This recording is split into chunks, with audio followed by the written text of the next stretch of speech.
This is the third part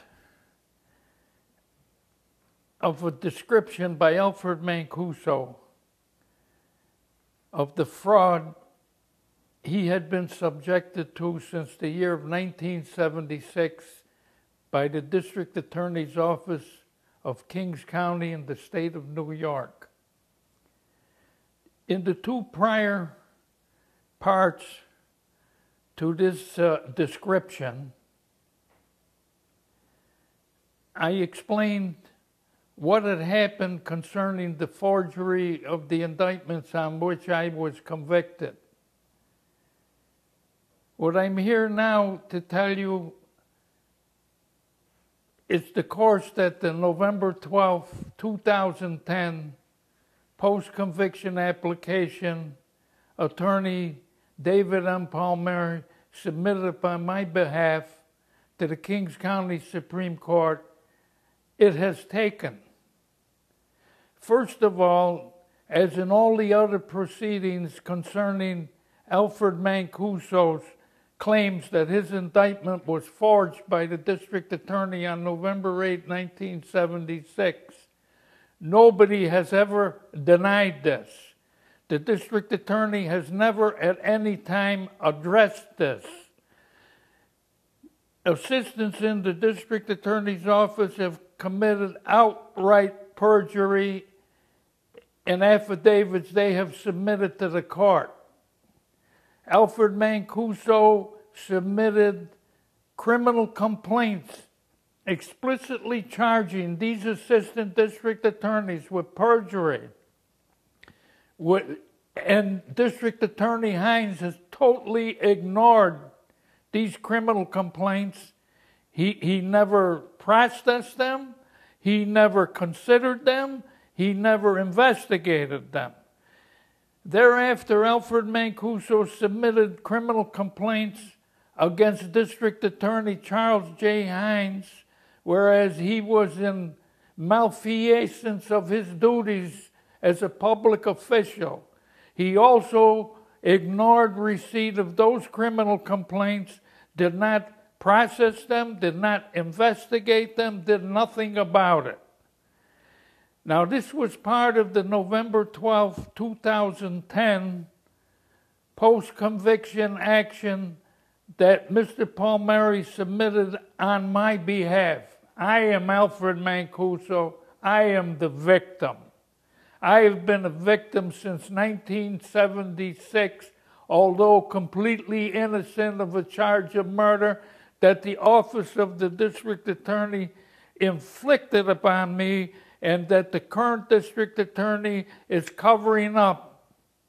Now, first of all, when this forgery occurred, although it occurred in 1976, District Attorney Hines was the first assistant district attorney up until 1975. And he was in a supervisory capacity over all of the prosecutors who were involved in this forgery. Now, back in 2007, I was imprisoned, and I submitted an action upon my own behalf.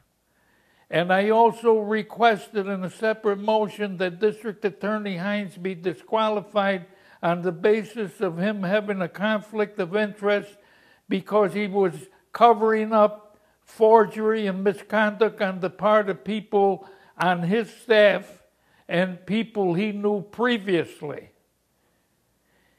District Attorney Hines did not respond to that action. Nobody responded to it. However, it was assigned to Justice Robert K. Holdman. And now, Justice Holdman, unbeknown to me during 2007, had been a close friend of District Attorney Hines' son at law school, had been a constant guest at District Attorney Hines' house.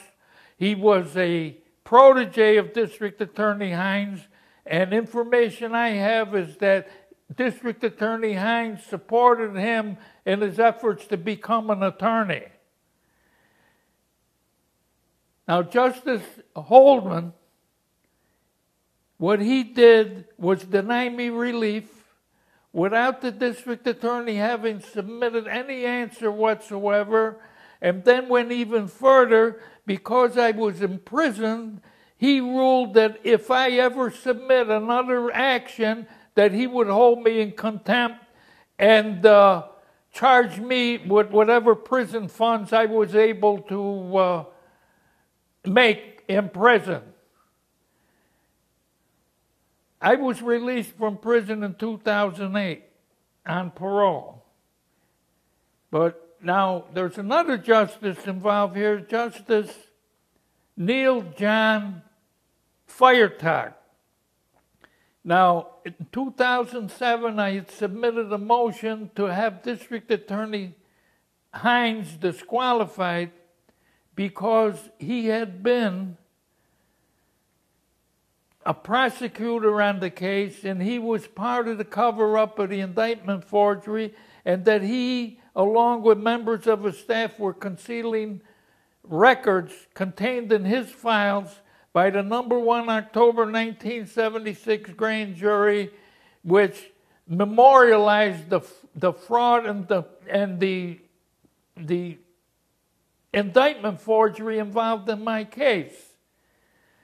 Justice Feiertag took control of the case, although during 1975 he was under District Attorney Hines as a member of then District Attorney's office staff, and also in 1976 when the indictment was forged, Justice Feiertag was part of the prosecutor team that was involved in the forgery of the indictment. And he ruled against me without District Attorney Hines ever denying my claims or offering any type of answer to it. And he did so because he didn't want this to come to public knowledge, what occurred, and I verily believe that he was part of the forgery of the indictment back then.